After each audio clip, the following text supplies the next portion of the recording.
This is the WMX-2 microphone and lav system by MOVO. It's a wireless lav system that you can get in either a 1 mic or a 2 mic version. It comes with the microphones and transmitters, comes with 2 lavaliers, all of the wires you need to connect it to your camera, and it comes with this recharging case. Now, this is not a Rode Wireless Go 2 killer. It's not a DJI mic killer. What it is a pretty impressive upgrade from the WMX-1. Now, how does the MOVO WMX-2 compare to Rode Wireless Go 2 or to the DJI system? Well, in all honesty, it falls short on just about every spec, except for one. It doesn't have internal recording. It only picks up from 35 Hertz to 18 Hertz rather than the full audio spectrum, which is 20 Hertz to 20 kilohertz. Audio quality is going to be better with Rode or with the DJI system. Where it actually might be better than the Rode and DJI system is in the transmission. Rode and DJI both say that they can get around 300 feet of wireless transmission, where these can go 328 feet. We're going to do some testing on that, and we're going to test the audio quality of these because obviously I'm not wearing the microphone right now, not using the system. So let's switch to that and let's go outside and do some range testing. Okay, so here I am about 300 feet away from the camera. On the way here, I was looking and the signal dropped at around 200 feet without line of sight. So what do you guys think? What does it sound like? The quick brown fox jumps over the lazy dog. Right now, it's not super windy, but just in case, I went ahead and put the wind muff on here. If you're outside in windy conditions, then this is going to be the best sounding way to mic yourself with the transmitter and microphone little unit. But it's also the worst looking way. The next best way to do it would be to have the lav. Let's go ahead and switch to that system. With this, it's going to look much better and sound pretty similar, I think. It depends on what these lavs actually sound like.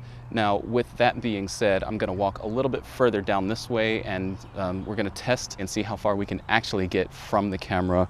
I'm walking. I'm actually very impressed with how far I can get with this audio signal. I've got a new poem to say for these audio tests, and I wrote it down here. She had blue skin, and so did he. He kept it hid, and so did she.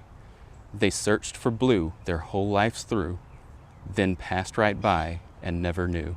I am probably at 400 feet, and I'm still getting pretty decent signal with direct line of sight. This is actually impressing me. Getting some drop spots. There we go. Video's dropping. So I'm definitely beyond 400 feet.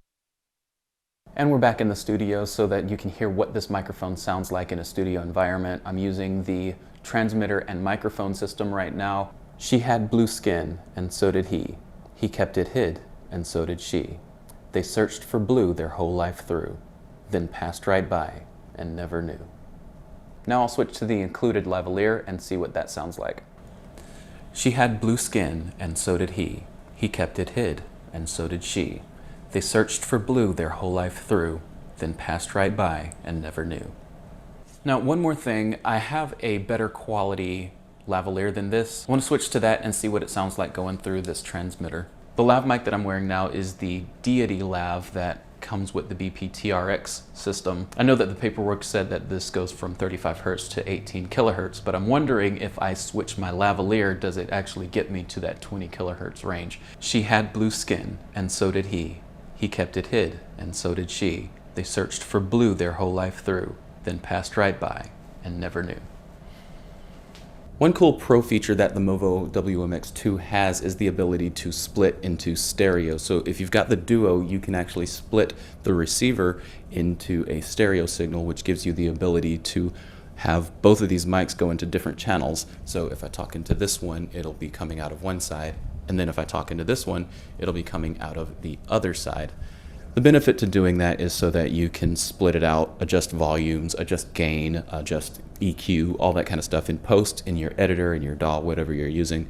One thing that I did find that's kind of a bummer for this, I noticed a huge jump in the noise floor. I'm getting a lot more noise in the signal when I split it into a stereo signal. This is what it sounds like.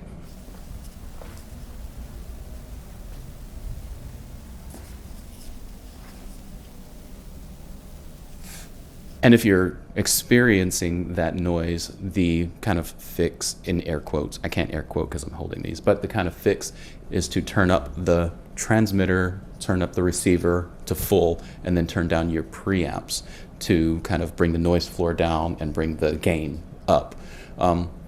That seems to kind of be a fix, and this audio seems to be more usable than the previous audio. So yeah, every now and then a company comes along and makes a product that's less expensive than more well-known products and really just knocks it out of the park. Quality, value, everything is just through the roof. MOVO's WMX-2 is not necessarily that, but it is a good way to save money if you're looking for something that gets you about 90% of the way there. I love the form factor. I love that it comes with everything that you need to use it, including the charging case, for one price. I love how easy it is to use. The menu system is just super intuitive. The sound quality of it actually surprised me. Actually, listening to the sound quality is better than what the specs insinuate that it might be. And I've said it before on other videos, when you're looking at the higher end of the frequency spectrum, a lot of times you don't even necessarily hear that for dialogue. And for the lower end, I usually cut that stuff out of my mix anyway, so you can let me know what you think in the comments though. Now, some of the cons about the MOVO WMX-2 is that obviously it doesn't have recording. That's probably the biggest one for me. The price for the MOVO WMX-2 Duo is $249 MSRP. Now you can find it on sale, but for the MSRP price, I can't recommend it because I would definitely go with the Rode Wireless Go 2 over the MOVO at the same price. Now the DJI system cost about $330-ish, so you're going to be saving about $100 if you go with the MOVO over the DJI system, and to save that money, it might be worth it for you to go with this. If it were me though, I would just save up a little bit more money and have a much better system. You're going to get better audio quality, you're going to get about the same amount of charge with it, especially with the case that the DJI system comes with, and you're going to get built-in recording. And the built-in recording, to me, that's worth the extra $100 right there. And honestly, there are a bunch of Rode Wireless Go 2 impersonators out there and DJI Wireless Mic impersonators. And as far as those go, this is actually one of the better ones. But without built-in recording and without going the full audio frequency spectrum, I can't really recommend this microphone for professional use. If you would like to check out a product that's way less than a bunch of the stuff that's out there, and I would actually recommend you can check out some of the videos over here, and we'll see you guys in the next video. Peace.